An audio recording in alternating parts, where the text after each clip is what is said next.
All right, and we're back. I just did a small check there to make sure that we were good to go, and we are good to go. Had a couple videos earlier in the week or over the weekend that after I was done filming them, I realized there's these chat boxes up on the left that basically kept you guys from seeing what was going on. So basically the purpose of this video is there's been a lot of discussion lately on threat zones and how people interpret them differently. And I just kind of wanted to show how our group plays threat zones. And it's very consistent to how we always played them in 2.2. So I wanted to bring, you guys can play. However, if you're not comfortable playing this way, that's fine. I just want to show you if you guys come to a tournament that is run in the eastern United States, more than likely this is the interpretation you're going to see of threat zones. All right. So what exactly is a threat zone? All right, and this is really for 15 millimeter scale. There are other scales we do it in. We basically just play in 15 millimeter scale. And again, if I make any misspeaks or missteps, I apologize. I really didn't want to make this as a non-live video because in case I do make some mistakes, the way I do the YouTube videos, I basically have to delete the original. So there's no way really for me to go back and correct it. So anyhow, we'll give this a shot and hopefully this will get my point across. So if you're playing at one of the DBA 3.0 events in the Eastern US, this is probably interpretation you're going to see of threat zones. Okay, so what exactly is a threat zone? All right, in 15 millimeter scale, it is, or in any scale, it's a one base width section in front of the unit. That is one base width square. Okay, and let's see if we can find somebody that's in view. Okay, so this is 15 millimeter scale. This is 40 by 40, and here is the threat zone of the middle French blade. It's actually they're dismounted knights, but they're basically blade. Okay, we're going to be our assistants here are going to be the French ordnance and my early Russians here, and we'll get them a little bit better in the view when we get closer to that. But so every unit has an area in front of it that is the threat zone of that unit. Okay, and that goes up to one base width all the way in front of the unit. Now, it does not include the sides. Okay, what does that mean? Well, we're going to get to that later. So it's basically everything in this zone and this far edge. Okay? So when another unit comes into contact with that, say you have this guy and he moves, and as soon as he enters the threat zone of one of these units, okay, let's say he moves in the threat zone here of this guy, okay, the only thing he can do is he can stop there, he can move to align with that unit or move into close combat with that unit. So that means he enters the threat zone. We're going to put it off here to the side. And let's say he's not aligned perfectly. He's off a little bit. Make sure you guys can see that. Okay. Yeah, he's over like 5 mil, maybe 7 mil, something like that, off to the side of this one guy. So that you got this Russian spear and he wants to move into combat. He can either move into combat with him, okay? He can stop there, or he can move towards alignment, but he can't get any less aligned with the unit. Here we go with my infamous, what does that mean? Well, what that means is if you encountered this guy like this at this angle, okay, you can move this way. You can move more towards lining up with him, but you can't move any distance. Let me get my finger out of the way. This way. Okay, so in other words, you can move forward up to him and then contact.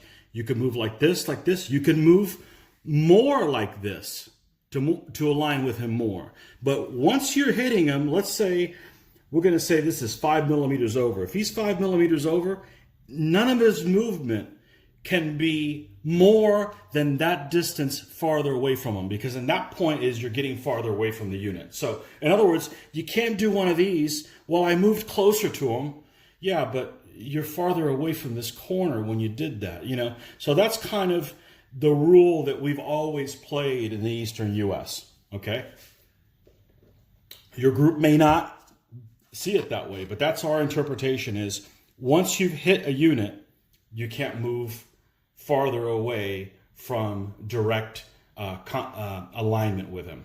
So if you happen to have these units and they were exactly aligned, so in other words, that this corner is exactly in front of this one, and likewise over here, once he's in combat, the way we play is you can't move to the side this way and you can't move to the side that way. You're perfectly aligned. So all you can do at this point is move straight back or move more straight ahead towards him or go into combat with him. That's pretty much all your options you have, okay? So if you have, okay, so that's basically what the threat zone is.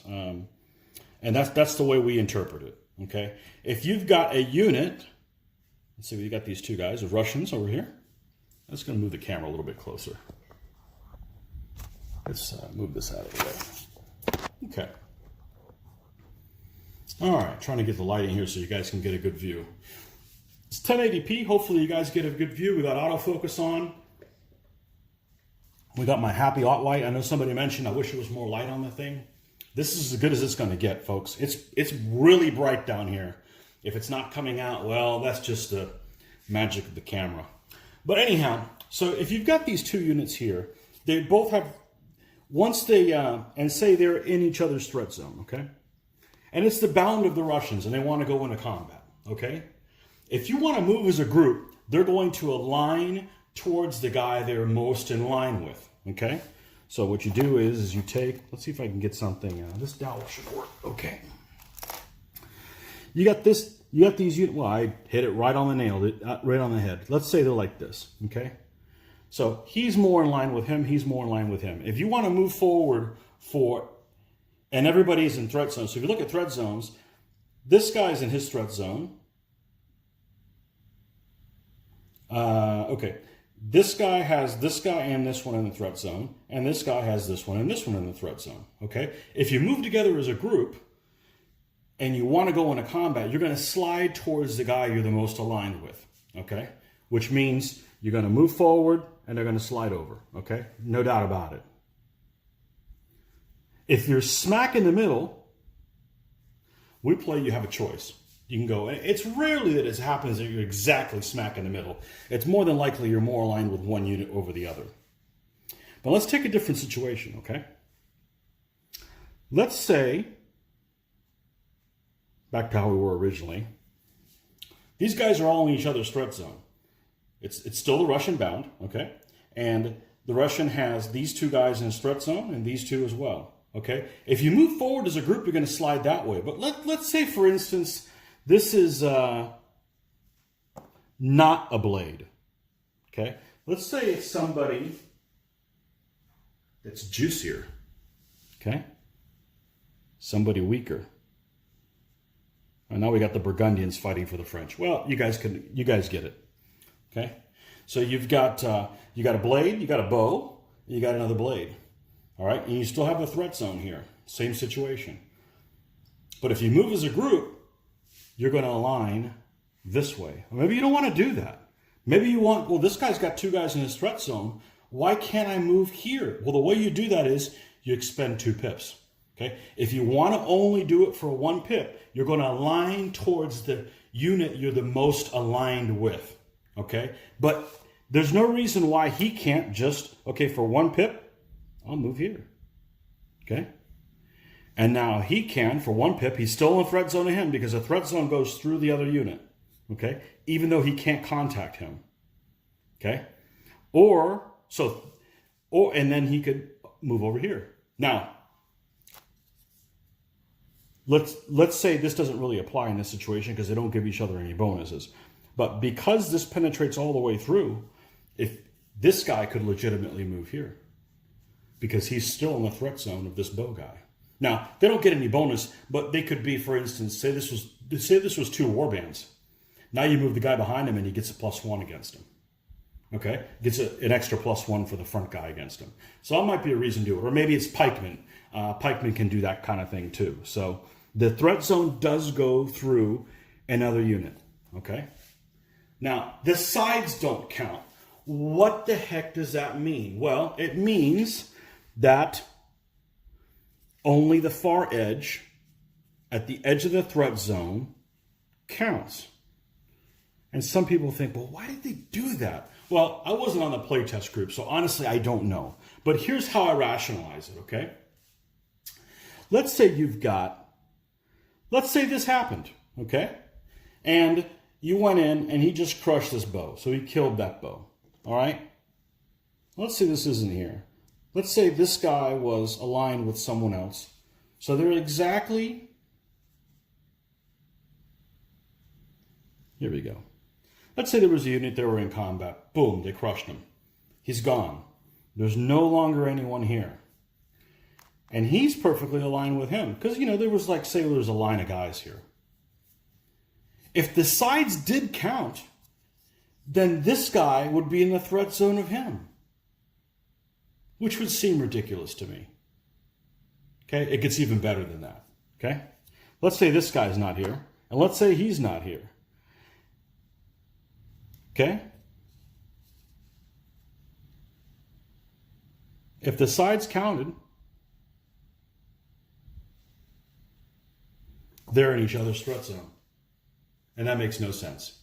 But that's at least how I rationalize it. So the far edge counts, but the sides do not count. Well, how much of this side? Just a microcosm. Okay, so basically, you know, if you move over the smallest distance you can think of, if he was over that tiny little distance, okay, all of a sudden he's in the threat zone now. But if you're even, in other words, if this side edge here is on exactly the same line as this edge here, they're not in each other's threat zone like that. Okay? So the corners don't count either. So if you've got a situation like this, okay? Now if you could tell there, let's do it like this. Maybe you guys can see. Nope, still can't see. All right, let's do it over here. There we go. We'll get this down sooner or later. Okay? They're not in each other's threat zone because they're exactly alignment of the corner. And that happens sometimes because of outcome moves or things like that. So that's the front side, the sides don't count and the corners don't count. Now, the one little anomaly is, speaking of corners, is you could have a situation where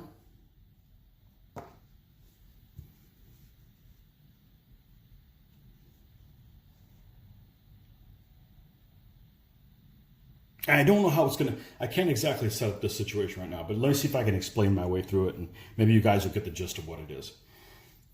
You can't go into this is, even though the corners don't count, this is considered contact. So you actually can't go into corner to corner contact unless somebody's already going to the front. Okay? So there's situations, and I don't know if I could design one right now. I've seen it happen before, where you want to move a unit into overlap over here, okay? But for whatever reason, the unit that goes into combat to the front can't get there until he moves out of the way. You can't move a guy here because you're making illegal contact and then move him here. You've got to do this move first, okay? Or you've got to make some other kind of contact. You got to do something like this, and then, you know, something like that. You know, you've got to make the legal contact before you can add the support ones in. Okay? Yeah, maybe that's a little threat zone related, but I did want to mention that the corners didn't count, but they do count as contact. Okay? As weird as that may seem, that's just that's how we play. That's how we've played for well over a decade. So, and that's how they play out at East. So, anyhow. I don't know if that answered all your questions, but that is how threat zone is applied. Now, another thing I'm going to mention is, and let's see if I can design this little situation. And a lot of people have a really hard time with this one. Okay, let's say you had, let's take a weak unit. Let's say you had this line with a picture. Oh, don't take them with you. Okay. You had a unit of Russian spearmen and Russian Saloy. Okay. And you got these two blades over here that decided to want to go after the Saloy and get a cheap kill. Shame on you. Okay? So they fought a combat. All right? And they killed this guy. And let's say they're not blades, because otherwise, well, no, they wouldn't advance. They wouldn't advance against Saloy. Ha! Perfect. Blades don't advance against Saloy when they kill him. Okay. So boom. Now it's the Russian bound. The Russians, even though they're in corner to corner, this is contact, but they're not in each other's threat zones. Okay. So basically, if this guy wasn't here, this guy could do whatever he wanted to. But because he's here, and he's exactly 40 millimeters, and the far edge counts. Here's the far edge. This guy is in the threat zone of him. Okay? So if this guy wasn't here, on the Russian bound, you could do whatever you want. Well, you know, obviously you can only move so far, but he could go into combat here, he can go into contact here. You know, he could start moving somewhere else and said, I'm getting out of here. Okay? But because this unit is here, he has this unit in his threat zone by the bare minimum. Okay? And that's the way we play. Some people have a hard time with that, and they argue that, well, that it only counts, it's only affected if the enemy element's front is in that, and we've gone through the fact group. I was never a member of the Playtest group, but I am a member of the fact group, and pretty much the playtesters that are on that group agreed that that's not what the intention was of the author. Regardless of the semantics of how it may seem to be written on the rules, you know, I don't really have any skin in the game, you know, other than I don't want to be persuaded by a false reading of the rules, because the first thing I'm going to do, if I realize I'm doing something wrong, I have to re-indoctrinate.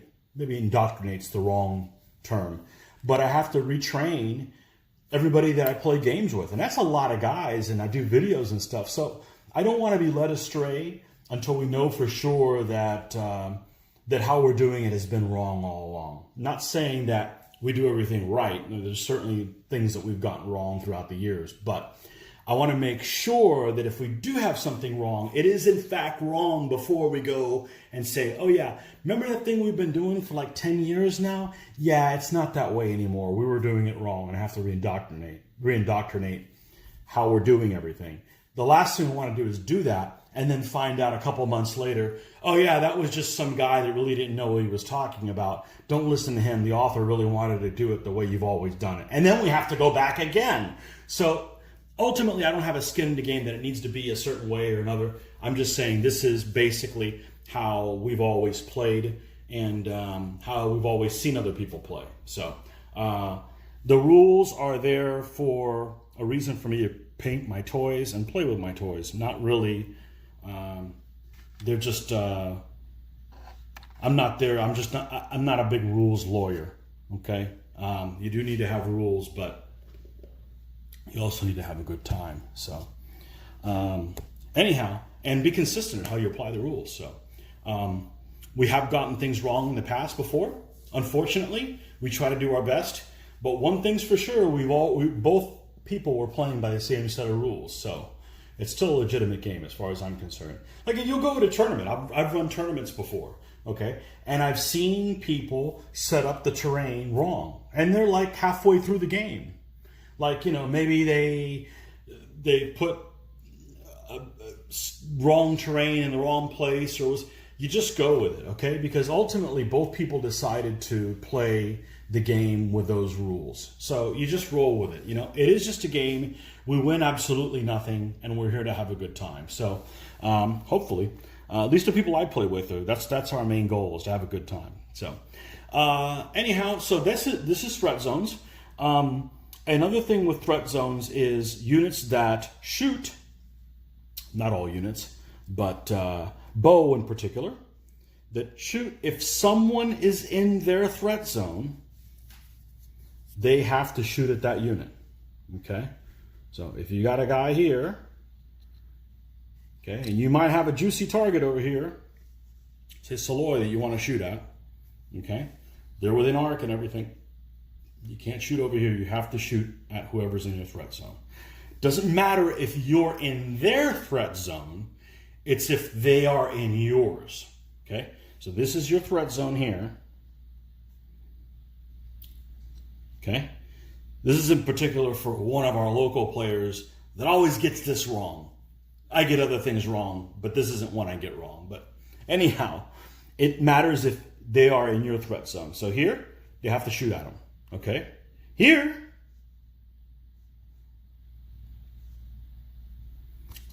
okay? They're in the threat zone of this guy. They don't have to shoot at him. Okay? Because it doesn't matter. It's that if a unit is in the threat zone of the shooter. Now, artillery can ignore it, and I'm not going to look into war wagons. War wagons may be different, okay? I'm not going to go and consult the rule book. This is kind of going off just the main threat zone thing. Hey, we're talking about threat zones, remember? So anyhow,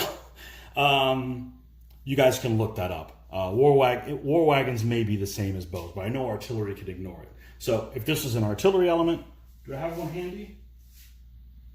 Oh, the French are here. I should have. Here we go. Okay, so if this is an artillery element, okay, and you've got a blade here, which is a +4, okay, but you got a Saloy over here, it's only a 2, but they're in the threat zone, they can decide to shoot at the Saloy, as long as you've got the arc to do it, which they do at this point. Okay, that's another thing. I'll probably do a video on the shooting. We do a lot of shooting. I'm a big shooting fan. So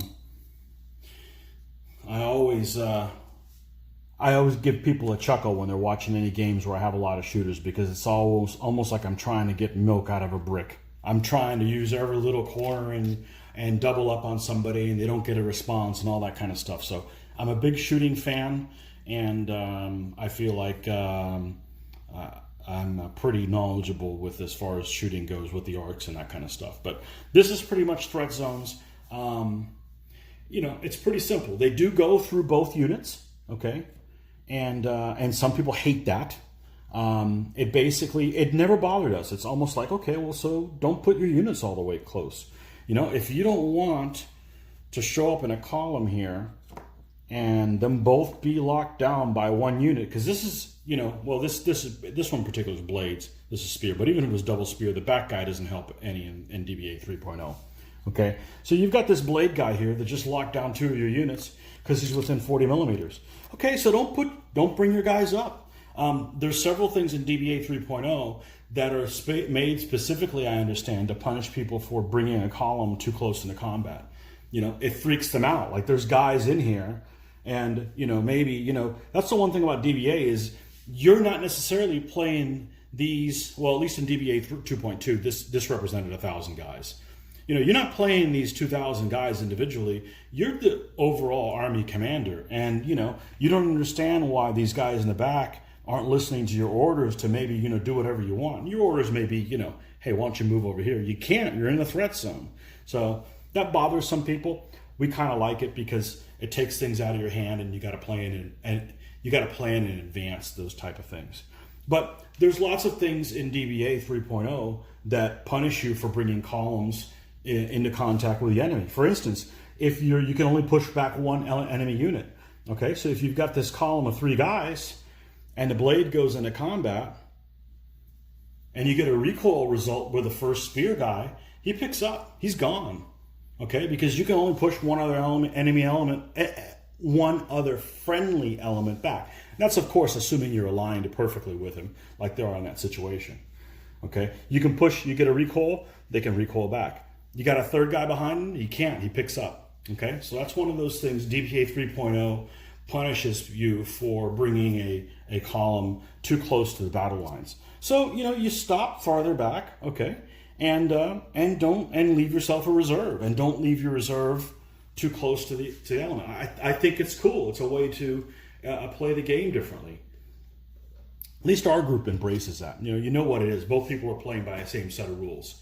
Okay, so you have that situation with threat zones, because they do that do go all the way through another unit. Now, there's some people that don't like them, and I understand that, but one of the reasons they don't like is, say, a situation, and we're going to pretend some of these guys are warband because I'm not going to go grab a warband. But let's say you had these two guys and they were warband, even though they don't look like it. Okay? And say you got these guys and they're fighting here. Okay? And there's warbands here, and say they went in and attacked this unit, and they didn't do anything. Say they got a lock result. They both rolled the same thing when you add them up. We tend to call that a lock. Some people call it a push or a stick. We call it a lock. So there's a lock result. It's the French term. So they come in and close the door on this guy. Okay, what we like to do, close the door. Okay, so now if they beat this, both of the units pick up. Well, let's say you had a situation where they recoiled back. Okay, they didn't win. Okay, they didn't crush these units, and they recoiled back. Okay, and then they're warband, right? So, and this was well, they quick kill blades. So let's say it was a unit they didn't quick kill, like here. Okay. Anyways, it was some unit that they fought back off. Okay, when they're both locked down like this, because he locks them both, they can both push forward, and now you have the rear guy that can support the front one. Not in the old set of rules in 2.2, you'd have a situation like this. Like, let's say if these were Romans and you're fighting a pair of Gauls or something. The Gauls would have to, like, this guy couldn't advance forward. He was stuck here, and he couldn't contact him because he was in the way. I think this is a lot more elegant. It allows that situation really to develop. So we like it. It's, as long as both people are playing by the same set of rules, hey, no big deal. What's the big problem? So hopefully you guys found this even somewhat useful. I'll take a look at it and see the resolution's enough. I don't know if I could make it any brighter. I can make it less bright, I guess, by moving it. This is my light I paint in, so this is almost like daylight. But anyhow, hopefully you found this useful, and stay tuned to more videos for gaming and painting on this page. Until next time, see ya.